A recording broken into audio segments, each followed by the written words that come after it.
su discurso, hoy día lo dije, su discurso de no más pobres en un país rico, debiera ser no más parientes pobres en un país rico. A seguir con este análisis y ahora tenemos otro invitado, tenemos al ex ministro de Salud, Luis Solari. Bienvenido, ¿cómo está? No, encantado de estar aquí con ustedes. Muchas gracias. ¿Qué le ha parecido este mensaje a la nación? Porque según el presidente de la República ya tenemos un seguro para todos, hay una cobertura de COVID muy buena, no se ha dejado de vacunar y parece que nos está yendo bien. Bueno, la sorpresa se cumplió la sorpresa del discurso. La sorpresa es que no hay sorpresas. O sea, siempre va a haber una sorpresa y al final no hay ni una, esa es la sorpresa. Entonces, por supuesto, como usted ya ha mencionado, porque venía escuchando en la radio, el discurso es un discurso vacío, porque cuando una persona no sabe lo que hay que hacer en el país y los diferentes sectores le mandan, le envían lo que hay que decir, simplemente lo pegan, cortar y pegar como la tesis, una cosa así, y ahí va. Entonces se lee, pero no tiene una orientación. O sea, un ejemplo. Oye, hay que hacer más cobertura de salud. Ok, entonces formalicemos el agro y al formalizar, esas personas van a tener seguridad social, pensión, formalidad, van a mejorar sus ingresos y al mejorar sus ingresos van a poder variar su dieta, su nutrición, entonces va a caer la anemia, va a caer la malnutrición y va a mejorar el rendimiento escolar porque el daño cerebral se va a evaporar. Entonces yo arreglo un tema de informalidad, arreglo un tema de fondos de pensiones, arreglo un tema de salud y arreglo un tema de educación con una sola decisión articulada con los 4 sectores. Pero eso es un sacochado. Esto en este discurso obviamente no existe, ¿no? Ah, bueno, así se hace, transversalmente. No. Se hace intersectorialmente. Intersectorialmente. Muy bien. La palabra que se usa hoy día es, u otro ejemplo. Oye, mira, aquí al frente nomás, ahí en el Pacífico, hay un conflicto por la hegemonía del Pacífico, imagínense, la hegemonía, donde se produce más de la mitad de la riqueza del mundo, entre China y Estados Unidos. Ok, México le ha dado todos sus puertos a China. ¿Perú le va a dar todos sus puertos a China? ¿Qué dice la Cancillería? ¿Hay algo en el discurso? No, no dice nada. No, lo principal para contener la pandemia son las vacunas. Oye, entonces si tenemos tantos vacunados, ¿por qué tenemos cuarta ola? Porque la gente que está en el ministerio no sabe dónde está parada. Para parar una pandemia se necesitan 10 medidas, vacuna y 9 más. Estas 9 no existen, no existían en el plan de gobierno, no existían en el discurso de los técnicos durante el debate presidencial con Hernando Ceballos. Habían 3 nada más, entonces esa es la razón por la que estamos aquí metidos. Oye, el problema de la educación peruana, están haciendo una encuesta de aprendizajes en la educación básica peruana. Sí, pero el problema no es pedagógico. El problema de comprender un problema que le ponen uno de aritmética, o de comprender lo que uno lee, tiene que ver con las funciones cognitivas superiores del cerebro. Y eso es malnutrición y anemia en menores de 3 años, que los dos producen daño cerebral irreversible. ¿Y alguien está mencionando eso en el Ministerio de Educación? No, porque sí, los educadores que ha traído el gobierno, y los que habían antes de la izquierda, piensan que el problema de la educación peruana es pedagógico. Entonces, los especialistas en el sector privado sí están mencionando esto. Los especialistas, educadores, dicen que hemos bajado 16 puntos y nadie dice nada. El presidente maestro rural no ha dicho nada en ese mensaje. No ha dicho nada porque... Y eso es un problema de salud. Cuesta decirlo. El presidente no sabe nada. ¿Cuáles son las oficinas en nuestro país que tienen que transversalizar todo, que tienen que articular las cosas? La oficina del primer ministro, porque el primer ministro en el Perú no es el jefe del gobierno, es el jefe de lo multisectorial. O sea, si el tipo supiera lo que hay que hacer, él estuviera en todos los sectores, llamando a los ministros, el único ministro que puede hacer eso. Y la otra, la oficina de la presidencia. Pensamos que el señor Torres en la PCM y el presidente en Palacio tienen capacidad para esta articulación, es decir, para que el Perú vaya al ritmo de Kimberly García. Pasito a paso, pero rápido. Ya, porque no le podemos pedir a nuestro país que vaya pues a la velocidad de Singapur. Tendrían que cubrirse muchas cosas. Esa es la situación. Entonces el discurso es el reflejo de esto. O sea, ¿por qué hago esto? ¿Para qué hago esto? Para que se mueva para acá, acá, acá. Ok. No hay por qué y para qué, solo hay qués. Entonces cuando en un país el qué es más importante que el intangible, ¿cierto? Que el por qué y por qué estamos acá. ¿Por qué no hemos hecho una videoconferencia? Porque me interesa exitosa, porque a ustedes les interesa que yo esté acá y porque a la gente que nos ve nos interesa vernos a los dos. A usted así deslumbrante como está y yo... yo así nomás casi de primera comunión. Entonces, hay un por qué y un para qué. Lo otro es esto que está viendo en este momento la gente o escuchando, que es el qué. Cuando en un país el qué es más importante que los intangibles, ¿no? Que la fraternidad, que el valor de los otros. Entonces, desaparece todo, se vacía el contenido. Es como si compráramos latas de leche evaporada en el mercado, vacías, ¿no? Sí, linda la etiqueta, todo, sí, el presidente, todo. Pero no hay nada. Pero está vacío. Entonces, cuando se vacían de contenidos los actos humanos, dejan de haber héroes, pues, ¿no es cierto? Y pasa esto que estamos viendo. El presidente, su discurso, hoy día lo dije, su discurso de no más pobres en un país rico, debiera ser no más parientes pobres en un país rico. ¿No? Entonces, en cuestión de sector salud, usted no ve nada, ningún avance. No, ¿Hemos retrocedido? Han desmantelado lo que durante 20 años se ha construido. Y por supuesto, ahí felizmente el presidente menciona, no como un logro de él, por supuesto, pero para mí es una vergüenza, ¿no? Diciendo, mire, tenemos 25 millones de personas en el Seguro Integral de Salud. Sí. Oye, pero este seguro se creó para la gente que no tenía dinero para comprar un pan. Ajá. Y por tanto no tiene dinero para una tableta, le damos todo sin costo. Mientras yo hago la revolución productiva rural para que después tengan su seguridad. Pero mientras yo le doy todo. Parto, todo, trasplante renal, todo. ¿Y qué hacen 25 millones ahí? ¿Qué hacen pues? A ver, le preguntaremos al señor García, que metió una parte, el señor Humala metió otra parte. Y ahora él mete más. No, el señor Vizcarra fue el tercero. Imagínese. Él ya no puede meter más porque ya no hay más. Ya no hay más. Entonces, y además se les da todo. Además se les da todo o no. Pagan un cachito que está por debajo de lo que cuesta. Entonces, ¿cuál es el problema?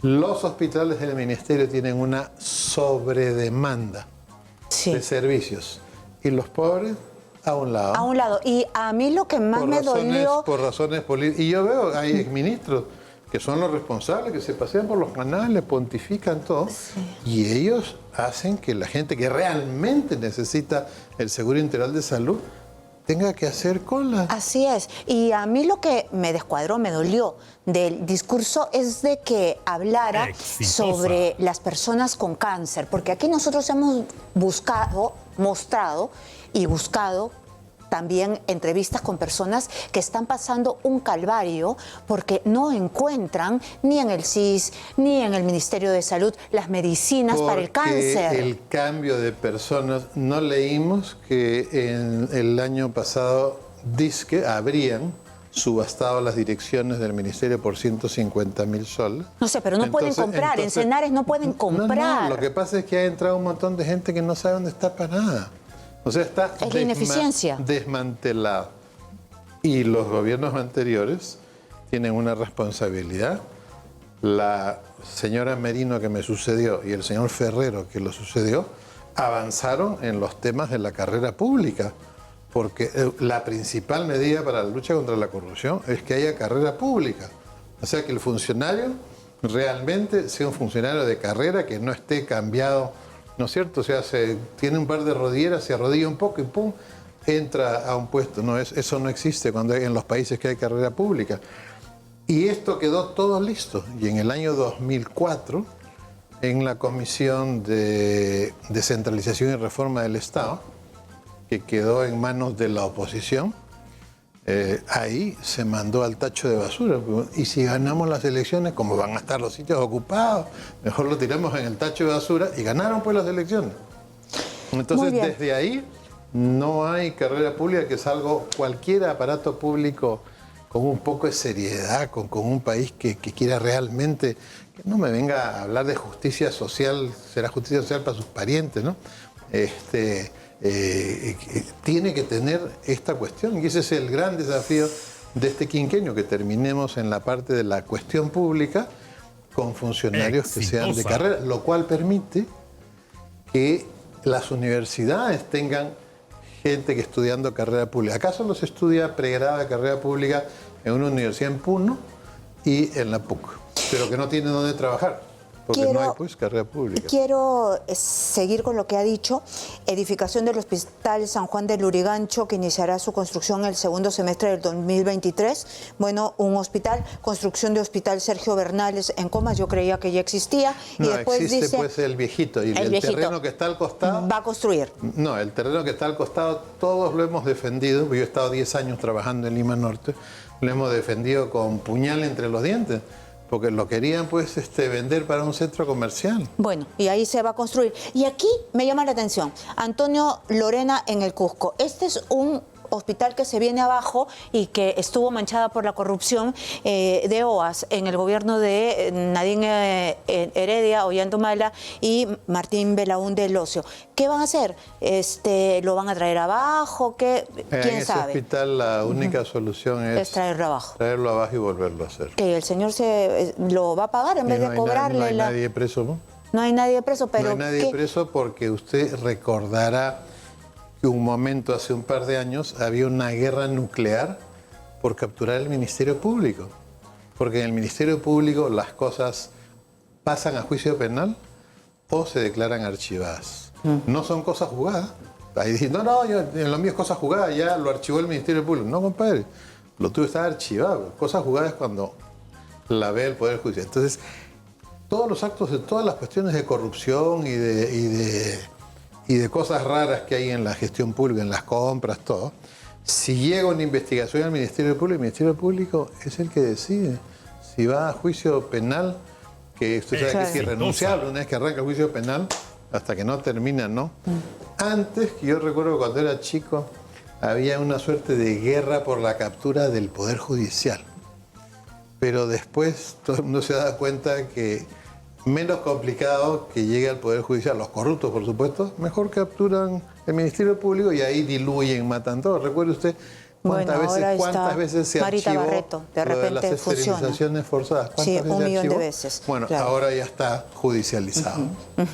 Y aquí, él también hizo una comparación, el presidente de la República hizo una comparación de que había gastado más que en otros gobiernos el presupuesto del MINSA. Pero cómo no, pues si estamos en una pandemia, se tiene que gastar un poquito más, ¿no? No solamente es eso. El que no sabe, imagínese pues que nos vamos, ¿sabe qué, señora? Uy, se ha roto una tubería acá, nosotros vamos a arreglarla, ahora paremos en la tubería, vamos a arreglarla. Vamos a gastar más. Porque no sabemos, emergencia porque no también. sabemos, pues. No sabemos, claro. Porque como no sabemos, y el que no sabe, siempre gasta más. Y como es emergencia, ahí no dicen que hay una investigación de 300% de sobreprecio de medicamentos oncológicos. Hasta ahora mire lo interesante que es. La Dirección de Intervenciones Estratégicas. Okay. ¿Quién compra los medicamentos en el ministerio? Senares. ¿Y por qué lo compra Senares? ¿Por qué no decide la DIGEMIT, donde están los farmacólogos?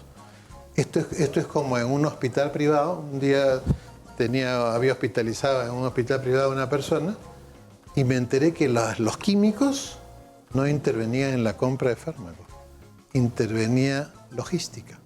O sea, los administrativos. Ajá, ¿ya? ¿Se da cuenta? Ajá, claro. Entonces, ¿por qué Senares está ahí? ¿Y por qué el ministro que entra no corrige eso? Eso se corrige un 2x3. Yo sé por qué, pero no tengo pruebas. Porque pasa el tren de la alegría, pues. ¿no? Sí, pues pasa el tren de la alegría. Entonces, qué buena. Claro, pues el tren de la alegría con sus payasitos, serpentinas. ¿No? Quedan deslumbrados. ¿Qué nos queda? Pues y reír suben. cuando da cólera. Cuando da cólera, pues. ¿Qué nos quedan? Agradecerle a Dios. El Te Deum debía haber sido un agradecimiento a Dios por tener una fiscal de la nación que viene de una familia intachable, uno, y dos, que es una fiscal que toda su historia, desde que era calichín en la fiscalía, está dedicada a lo penal. Entonces a ella no le van a leer la palma de la mano los parlanchines que a veces salen en la televisión, dizque penalistas, pero son procesalistas penales, no los que saben, sino los que salen a defender a los corruptos y tratan de minimizar, por ejemplo, no, ese es un dicho, ¿dónde están las pruebas?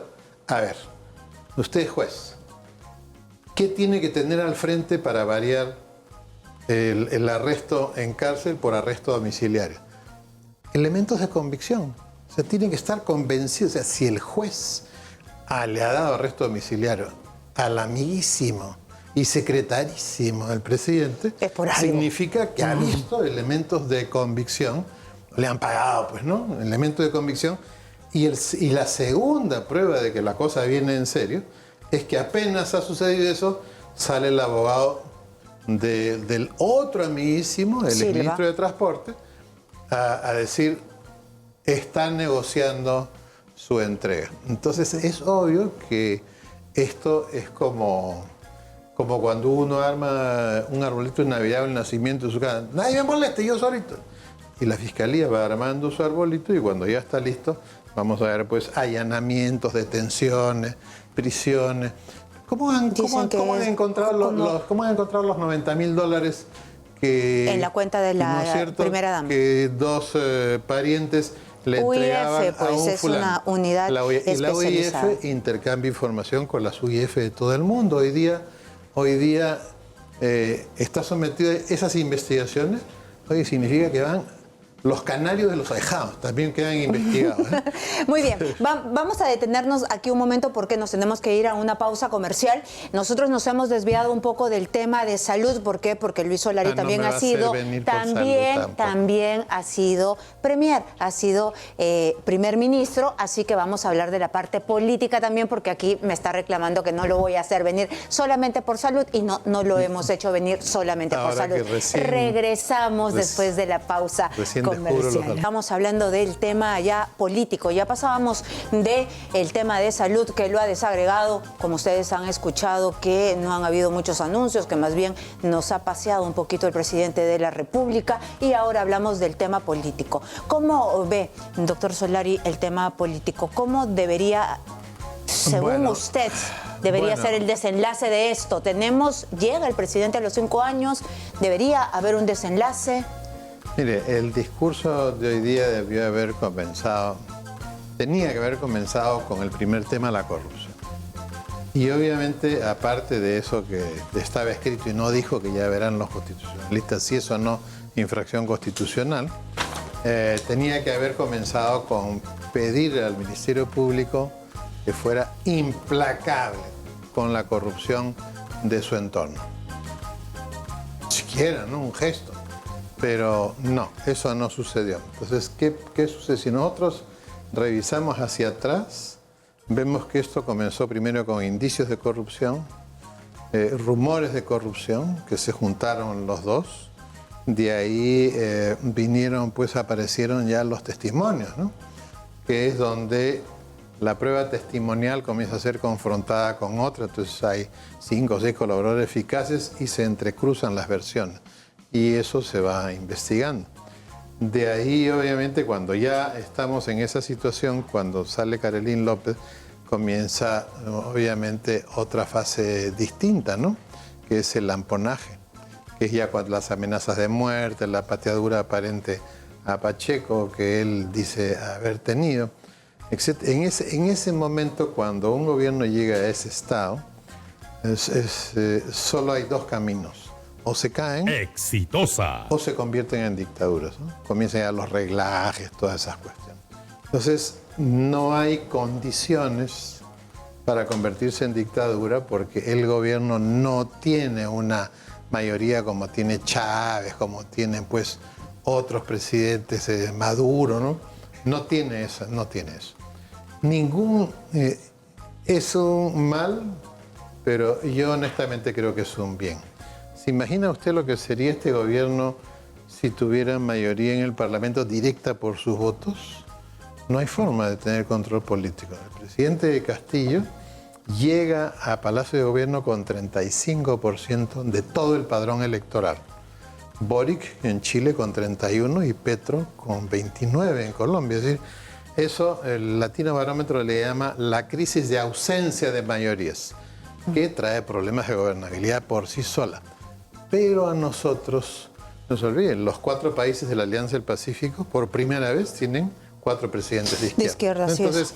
Entonces, ¿qué sucede en ese momento? Que él llegó al Parlamento con 7% del padrón. Entonces, si no tiene esa mayoría, si no ha podido cooptar las Fuerzas Armadas, si la cooptación de la policía en este momento está siendo develada por una listita de puño y letra de que se pagó para cooptarla, ¿cierto? Si no hay eso, entonces no hay condiciones para una dictadura. Hay una dicta blanda que sea, tampoco, no hay condiciones, porque no hay captura de los medios de comunicación. No hay forma de manejar a la opinión pública al uso. Entonces, estamos en un escenario de caída, está de caída definitivamente. ¿Y cuál es la gran prueba de que está de caída? De que el discurso del presidente hoy día, exitosa, que tenía 2 menciones a la corrupción, es mucho cuando hoy día esa es la primera preocupación ciudadana y por su entorno. O sea, con él no era. O sea, con el presidente no, son otros. Y el discurso comienza así, ¿no? Otra vez el tema... ¿Y qué cosa? ¿Es una negación? Otra vez el gobierno del pueblo, y ya tenemos claro que pueblo no son todos los peruanos, ¿no es cierto? Sino es el sector de menores ingresos, cosa que él, una vez más, a estas alturas del partido, se confiesa como el presidente de un grupo de peruanos, no de todos. Y obviamente cuando uno se confiesa en esa forma, la segunda parte del discurso es: los otros, de los cuales yo no me considero presidente, tienen la culpa de que ustedes estén así y yo soy el Mesías. Ese discurso, en un océano de corrupción circundante, no se lo traga, pero ni un tiburón muerto. ¿No? Mucha división. Eso significa... ¿Y quién tiene la salida? Ajá. ¿El Congreso de la República y el Congreso de la República? La salida, esta es una de esas obras de teatro de que hay que encontrar al culpable del robo del collar de la reina. Entonces, no, es de miedo, de terror. ¿Quiénes son los candidatos? ¿Quiénes son los actores acá? Está el Congreso, de la Presidencia, el Ministerio Público, o sea, el sistema de justicia con el Ministerio Público, los medios de comunicación y la sociedad civil prácticamente inexistente, ¿no? Porque esto no habría sido pues como en Sri Lanka, donde la gente invadió, saqueó todo. O sea, aquí no hay una sociedad civil estructurada. En América Latina se caracteriza por eso, porque el Estado dirige la cuestión pública, pero el Estado dirige los países. En Europa, en otros sitios, no, la sociedad civil dirige los países. Entonces, cuando hay elecciones, los partidos están detrás de las asociaciones de consumidores, porque ellos dicen: votamos por Karina Noboa para presidente. Y todo el mundo vota. Entonces, ese presidente tiene un compromiso. Entonces, de estos actores, ¿cuál es en este momento el que tiene el rol protagónico? El Ministerio Público. O sea, en este momento el Ministerio Público, y lo tendría así los otros estuvieran haciendo cosas para que no suceda lo que va a suceder. ¿Cuál es la gran diferencia? La gran diferencia es que hay una fiscal y unos fiscales que no son comprables y que no están comprometidos. Y lo más importante, la fiscal viene de una familia en la cual el valor de los demás es crucial. Eso que se eliminó en la educación peruana a principios de los 90 por los organismos mundiales, ¿no? La educación humanista, o lo que le llaman los educadores el enfoque socioformativo, en la práctica es: yo voy a educar a estas personas en el valor de los otros. ¿Eso qué significa? Justicia, o sea, gente que no se pasa un semáforo rojo. Pero entonces, en este momento, Ministerio Público tiene límites. Digamos que el Ministerio Público, según las últimas tesis publicadas por dos distinguidos juristas, indica que podría accionar directamente a través del sistema de justicia para simplemente actuar y suspender. Lo que pasa es que para la suspensión sí hay votos. Esto funciona si el Ministerio Público le dice al Poder Judicial: oye, estoy encontrando toda esta mugre, aquí hay que suspender porque si esta persona sigue ahí, sabe Dios si va a quedar los guáteres en su sitio, ¿no? Acá se van a llevar todo, ¿no? Como algunos inquilinos claro. Que se llevan todo. Además... Entonces, ¿qué hace el Poder Judicial? Ok, sí, tiene razón, Congreso, suspenda. Y además nosotros hemos firmado acuerdos contra la corrupción y con eso se podrían amparar. No, además ojalá fueran acuerdos, son tratados internacionales que tienen rango constitucional, por eso. A veces da vergüenza, ¿no? Sale un abogado defensor y agarra el artículo y lo agarra como si fuera la hilacha de un bistec, ¿no? Y él lo quiere convertir en bistec. No, pues el ordenamiento jurídico se interpreta integralmente. Y si el tratado dice que no se puede permitir que haya una persona corrupta en el poder, el sistema de justicia es el primero que tiene que accionar. Me convence, es actuar, ¿no? Pero escucho que ahí dicen, es como otros verbos que hay por ahí. Bueno, entonces el Ministerio Público entonces es el que tiene en este momento la voz cantante y el Parlamento pasa a tener un rol secundario. Eso es interesante porque todo el primer año el Parlamento tenía el rol protagónico y en el Ministerio Público no podía adoptar su rol porque los actores y las actrices del Ministerio Público se arranchaban el rol protagónico. ¿Se imagina usted una obra de teatro en que dos actrices o dos actores se arranchan que el rol protagónico no se puede estrenar la obra? Así es. Ahora muy bien. Se estrenó la obra y ya estamos viendo los resultados. Y como si fuera Jesús que dice, niños vengan a mí, los colaboradores eficaces van con su guitarra, su cajón, su bandoneón, van a cantar. Y va a haber una pléyade al final. Cuando usted vea allanamientos y detenciones, es porque ya está el árbol de Navidad. No, listo, que ya dicen que ya se viene, que hay como 40 y tantas, así que vamos a esperar. Muchísimas gracias por estar aquí. Ustedes saben más que nosotros. Ahora muy bien. Hay que ver si se va a cumplir ese pacto que es la piedra angular de esta situación. Este pacto que han firmado, en donde dice que si se va el presidente y la primera vicepresidenta, también renunciaría a la mesa directiva. Una nueva mesa directiva. Y ahí decidirían quién va a ser el presidente. Y si no se ponen de acuerdo, la salida podría ser siendo que se pongan de acuerdo para nombrar a alguien de fuera del Congreso, como aparece en la historia del Perú varias veces. Muy bien, vamos a ver. Siempre, como yo le enseñaba a mis hijos, y con esto termino, si hay un problema, siempre hay una solución. Búscala. Muy bien, muchas gracias. Luis Solari, ex primer ministro y ministro de Salud.